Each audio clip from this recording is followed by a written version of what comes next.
The air reeked of damp earth and fear as Nkem, her wrist raw from the tight ropes binding her, stared at the locked iron door. The muffled cries of others in the next room reminded her she wasn't alone in this nightmare. But she also knew one thing: if she didn't escape tonight, she might never see daylight again. Her fingers traced the small key she had managed to steal, knowing it was her only chance at freedom. In the quiet Nigerian village of Umuk, life moved to the rhythm of the corkscrew, the chatter of market women, and the occasional rumble of an old pickup truck navigating the dusty roads. Nkem, a slender young woman with sun-kissed skin and a determined spirit, navigated the bustling market carrying a basket of freshly harvested vegetables. Her grandmother, Mama Adana, had been coughing heavily that morning, her frail body showing signs of another restless night. The morning sun cast long shadows across the market stalls as Nkem arranged her vegetables with practiced care. Each tomato, each pepper represented hope, hope for medicine, hope for better days. The scent of roasting corn mingled with the earthy smell of yams, creating the familiar aroma of home. Nkem, my child, the doctor's medicine is finished, Mama Adana had said earlier that morning, her voice barely above a whisper. But God will provide. She had pressed her weathered hand against Nkem's cheek, her touch as light as a feather, her eyes bright with fever. With those words lingering in her mind, Nkem walked tirelessly, haggling with buyers and smiling even when exhaustion threatened to overwhelm her. Her best friend, Afiba, a cheerful woman with a contagious laugh and eyes that sparkled with mischief, often joined her at the market. Afiba's sharp tongue kept exploitative customers at bay, and her company lightened Nkem's burdens. "These prices are fair," Afiba would declare, hands on her hips, challenging anyone who dared to argue. "Quality costs money, and Nkem's vegetables are the best in Umuk." Her presence was like a shield, protecting Nkem from the harsh realities of market life. That's when he appeared. Okonkwo. His presence was as commanding as the rumble of a storm. Tall, well-dressed in a crisp white kaftan, and with an air of confidence that turned heads, he approached Nkem's store. His polished shoes and gold wristwatch spoke of a wealth that was foreign to Umuk. The way he carried himself suggested power, influence, everything that seemed impossible in their humble village. "Are you Nkem?" he asked, his deep voice cutting through the market noise. The question carried weight, as if her answer would determine the course of fate itself. Startled, Nkem looked up from arranging a pile of fresh okra. "Yes, sir. How can I help you?" He smiled, revealing perfect teeth. "I've heard of your hard work. I have an opportunity for you, one that will change your life and help your grandmother." His words dripped with honey, sweet and enticing. Afiba stepped closer, her eyes narrowing with suspicion. "What kind of opportunity?" she asked bluntly, her protective instincts flaring. Okonkwo's smile didn't falter. "A job in the city. Good pay. Decent accommodation. Everything your grandmother needs." He pulled out a business card, the glossy surface catching the sunlight. "I help talented young people find better opportunities. Your reputation for hard work has reached my ears." Nkem hesitated, her heart torn between hope and caution. The weight of Mama Adana's illness pressed heavily on her shoulders. Afiba grabbed her arm, fingers digging into her skin. "Don't trust him, Nkem. We don't know who he is." But the promise of financial stability was too tempting to ignore. Nkem looked at her meager earnings for the day, barely enough for a week's worth of medicine. "Tell me more about this job," she said, even as Afiba's grip tightened in warning. The next morning dawned with a mix of fog and uncertainty. Nkem packed a small bag, her hands trembling as she folded her best dress. She kissed Mama Adana goodbye, the old woman's blessing falling like gentle rain on her shoulders. "May God protect you, my child," Mama Adana whispered, pressing a small wooden cross into Nkem's palm. Afiba stood at the edge of the village, her usual cheerful demeanor replaced by worry. "Promise me you'll be careful," she pleaded, hugging Nkem tightly. "Promise me you'll come back if anything feels wrong." "I promise," Nkem said, the words feeling hollow even as she spoke them. "I'll send money as soon as I can." Okonkwo arrived in a sleek black car, the kind rarely seen in their village. The vehicle seemed out of place against the backdrop of mud houses and dirt roads, like a shark in a river.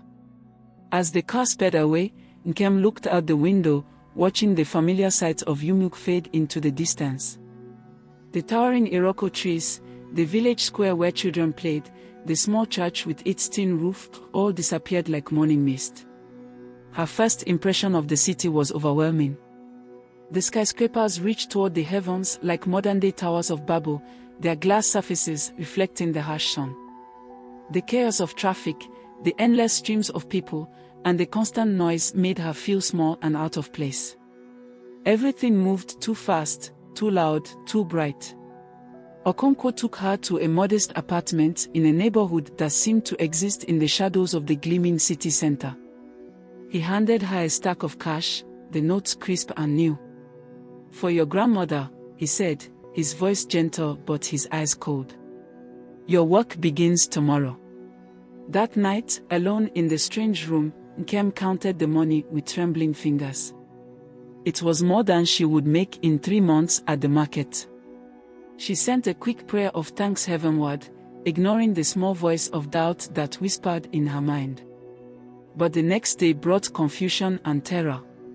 Instead of a legitimate job, Nkem was introduced to 2 stern-looking women whose eyes held no warmth. They ordered her to dress in clothes that made her skin crawl, to pose for photographs that made her want to disappear. When she refused, one of them slapped her hard across the face, the sound echoing in the small room. "Do as you're told, or you'll regret it," the woman hissed, her breath hot against Nkem's cheek. "You're ours now." Nkem soon realized the horrifying truth. Okonkwo had lured her into a dark world of exploitation. The apartment wasn't a safe haven but a prison, with cameras in every corner and guards posted at every exit. Other young women, their faces hollow with despair, shared the space like ghosts. They whispered stories of abuse and horrors too grim to recount, their voices barely audible over the constant hum of air conditioning that never quite masked the stench of fear. Back in Yumuk, the rainy season arrived with its usual force, but something else hung heavy in the air: worry. Mama Adana grew increasingly anxious as days turned into weeks without word from Nkem. The money Okonkwo had given Nkem lasted only so long, and the old woman's cough grew worse with each passing day. Afiba, unable to shake her unease, began asking questions.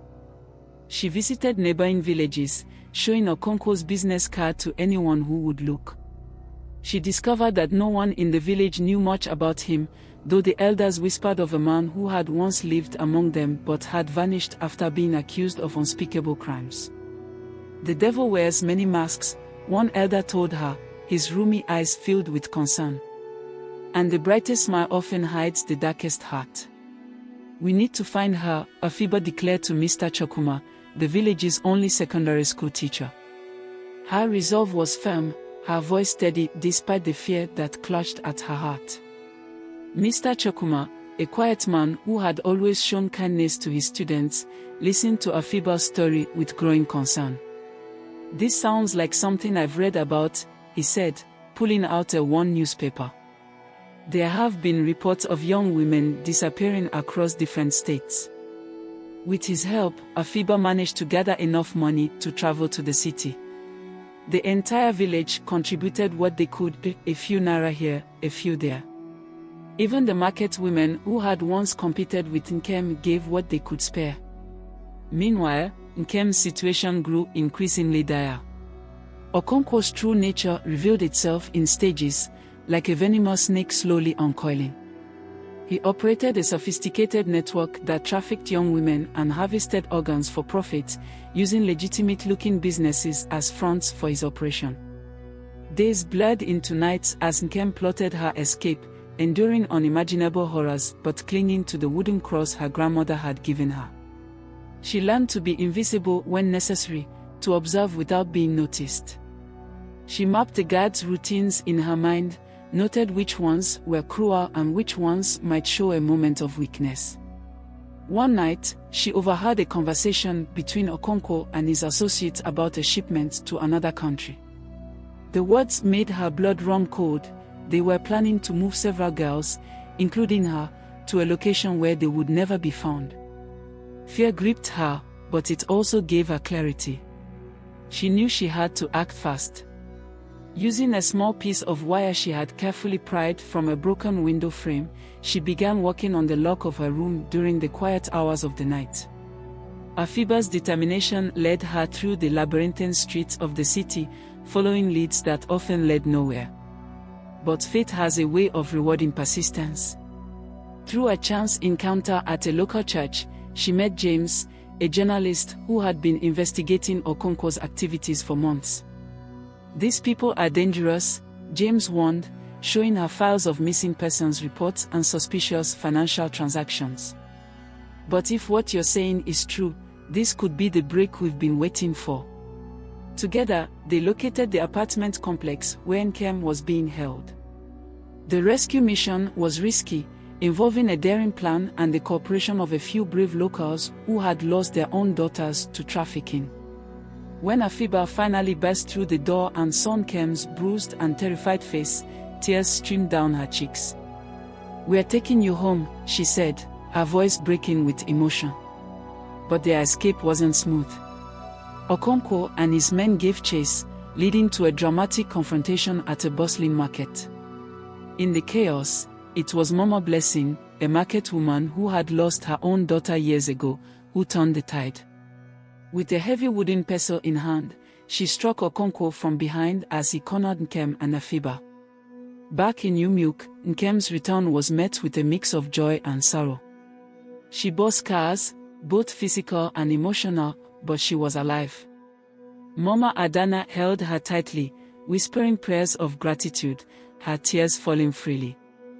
The village rallied around them. Women brought food and comfort, men stood guard, and children sang songs of welcome. But the nights were still hard. Nkem would wake up screaming, the memories of her ordeal haunting her dreams. Okonkwo's arrest exposed a larger network of criminals, and James's relentless reporting brought national attention to the issue of human trafficking and organ trade. For the first time in years, there was hope that justice would prevail. Other victims came forward, their stories creating a tapestry of survival and resilience. Months later, Nkem stood before a crowd at a community center, her voice steady as she shared her story. The audience included young women from surrounding villages, their eyes wide with understanding and determination. "I survived because I never stopped believing that someone would come for me," she said, her gaze finding Afiba in the crowd. "And now, we must stand together to ensure no one else falls into the shadows. The darkness is powerful, but our unity is stronger." As the audience applauded, Afiba squeezed her hand, a silent reminder that even in the darkest moments, friendship and courage could light the way. Mama Adana, healthy now thanks to proper medical care, watched from the front row, her eyes shining with pride. In the years that followed, Nkem and Afiba established a foundation to help other survivors and prevent more young women from falling prey to traffickers. Their story became a beacon of hope, a reminder that even in the darkest places, the human spirit could triumph. The village of Umuk changed too. Mr. Chokuma included awareness programs in his teaching, and the market women created a network to watch over each other's daughters. They had learned that safety lay not in silence, but in solidarity. And sometimes, on quiet evenings when the sun painted the sky in shades of hope, Nkem would stand in her grandmother's compound, listening to the familiar sounds of village life. The cocks crow, the chatter of market women, the rumble of trucks on dusty roads, they were no longer just background noise, but a symphony of freedom, a reminder that she had found her way back to light.